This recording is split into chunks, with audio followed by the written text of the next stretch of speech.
और सर इसीलिए मैं कह रहा हूं कि प्राइम मिनिस्टर मोदी चूंकि कहते हैं, मेरा मानना है कि 24 घंटे वो नेशन के लिए, भारत के लिए सोचते हैं, पॉलिटिक्स करते हैं, इसीलिए उनका कोई भी एक्शन, इसीलिए मेरी नजर, चूंकि मैं डिबेट कहीं देख नहीं रहा, मेरी नजर में सर, आप क्या उसी रूप में समझ रहे हैं इस चीज को जो मैं इंडिकेट कर रहा?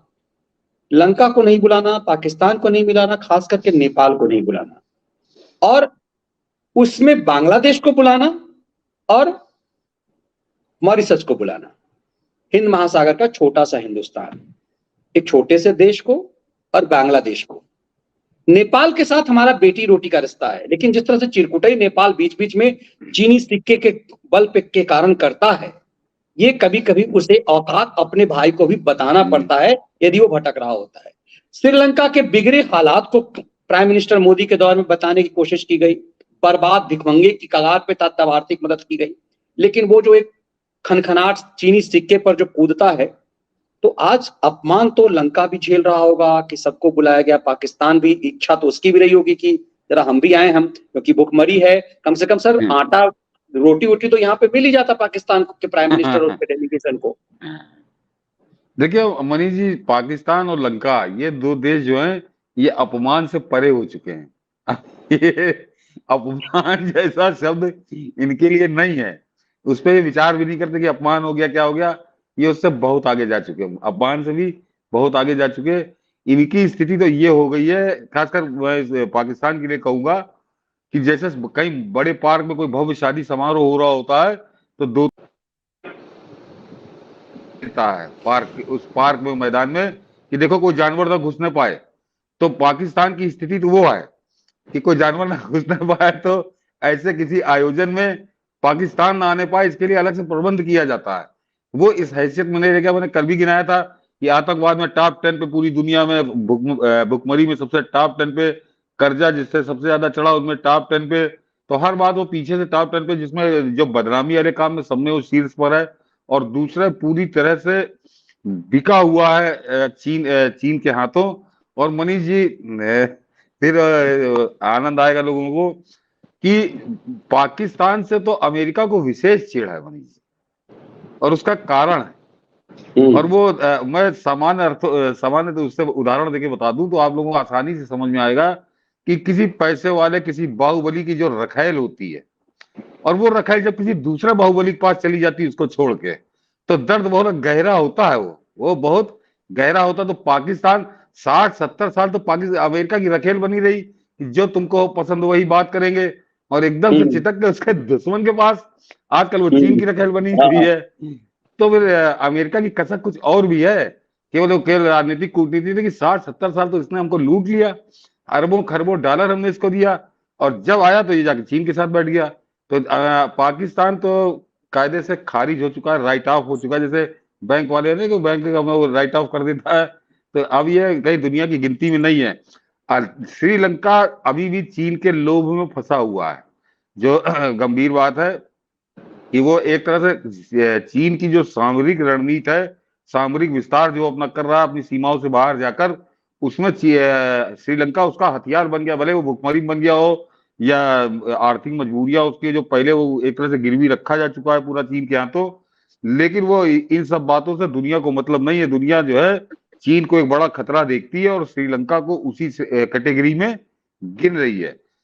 नेपाल जो है, तो नेपाल के लिए क्या बेगानी शादी में अब्दुल्ला दीवाना, वो बेकार में तबाह बर्बाद हुआ जा रहा है चीन के चक्कर में। आपको ध्यान होगा दर्शकों को कि भी साल भर पहले उसने हमारी जमीन पे दावा ठोक दिया था, और जब उससे पूछा कि तो नहीं नक्शा पेश कहाँ किया था मनीष जी, जब उससे नक्शा मांगा गया तो नक्शा ढूंढने गया था, कहने से हम नक्शा ढूंढवा रहे हैं, मतलब नक्शा मिला नहीं, उससे पहले उसने दावा ठोक दिया था। तो नेपाल का दुर्भाग्य है, क्योंकि मैं नेपाली मेरे मित्र भी है, नेपाल में 2-4 बार घूमने गया हूँ ठीक ठाक। तो इतनी बहुत सारे व्यूअर्स नेपाली हैं भाई, मैं इतना प्राकृतिक भौगोलिक रूप से इतना खूबसूरत देश, और भारत के साथ इतनी हजारों साल पुरानी, समझिए एक तरह से सांस्कृतिक जड़ी बिल्कुल, हमारा तो यदि किसी देश के साथ बेटी रोटी का रिश्ता है तो वो नेपाल है, जड़ें जुड़ी हुई है भाई। माता सीता की जन्मभूमि है एक तरह से नेपाल। और वो वहां पे वो जब से वामपंथी आए मनीष जी पिछले 30-35 साल से, और वो एक अलग कहानी है, एक बार शायद मैंने बताई नहीं तो एक बार फिर करूंगा, कि वो भी इसी राजीव गांधी और सोनिया गांधी का कुकर्म है, किस तरह से वहां पर जहर बोया गया, तो उसका नतीजा है। तो मगर उसका उसका भारत की सेहत पर कोई असर नहीं पड़ रहा है कि नेपाल नाराज हो गया, नेपाल खुश हो गया। नेपाल खुश रहेगा तो अच्छी बात है, अन्यथा भारत के लिए नॉन एंटिटी जिसे कहना चाहिए वो है, पड़ोस में बसा हुआ है। तो मेन है पाकिस्तान और श्रीलंका। तो उनका कारण मैंने बता दिया कि पाकिस्तान तो खैर सब कुछ वो है ही है, उसके लिए तो 4 आदमी लगा रखे कि घुसने ना पाए, और श्रीलंका जो है वो चीन का हथियार बना हुआ है, तो वो उसको उसकी मजबूरी है क्या, ये तो वो वही के लोग जानते होंगे।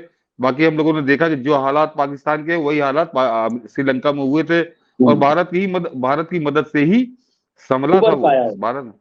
और एक और मनीष जी बता दूं, इसमें कांग्रेसियों को जरा कुकर में समझ लें कि आज अगर श्रीलंका ने आज उंगली नहीं पकड़ी चीन की, श्रीलंका ने चीन की उंगली बहुत पहले पकड़ ली थी, वहां अंदर बंदरगाह सब बन चुके। ये जहर बोया किसने भारत और श्रीलंका के बीच में, उसका भी पूरा जिम्मेदार इसी राहुल गांधी की दादी और इसी राहुल गांधी का बाप राजीव गांधी, उनके किए हुए कुकर्मों का परिणाम आज हम भोग रहे हैं।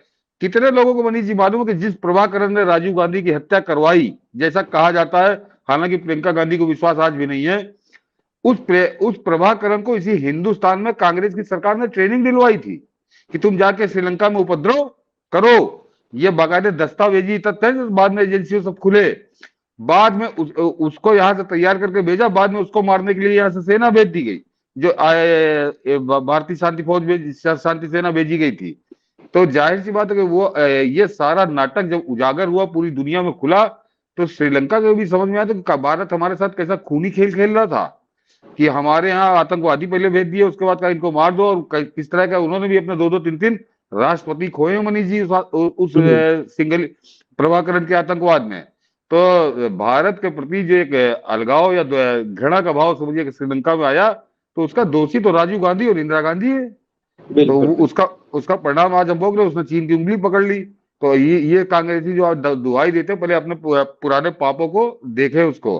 तो ये 2 कारण है। तो मनीष जी देखे, मैंने कहा था पाकिस्तान तो कोई मतलब नहीं है, श्रीलंका जरूर पड़ोस में है और वो समुद्री सीमा उससे जुड़ी हुई है, तो वहां पे अड्डे क्योंकि चीन बना रहा है तो एक खतरा है। बाकी नेपाल को बाद में, क्योंकि नेपाल में के साथ एक कहावत है जो घरों में इस्तेमाल होती है, लाठी मारे पानी नहीं फटता, तो नेपाल तो हमेशा भारतीय रहा और रहेगा।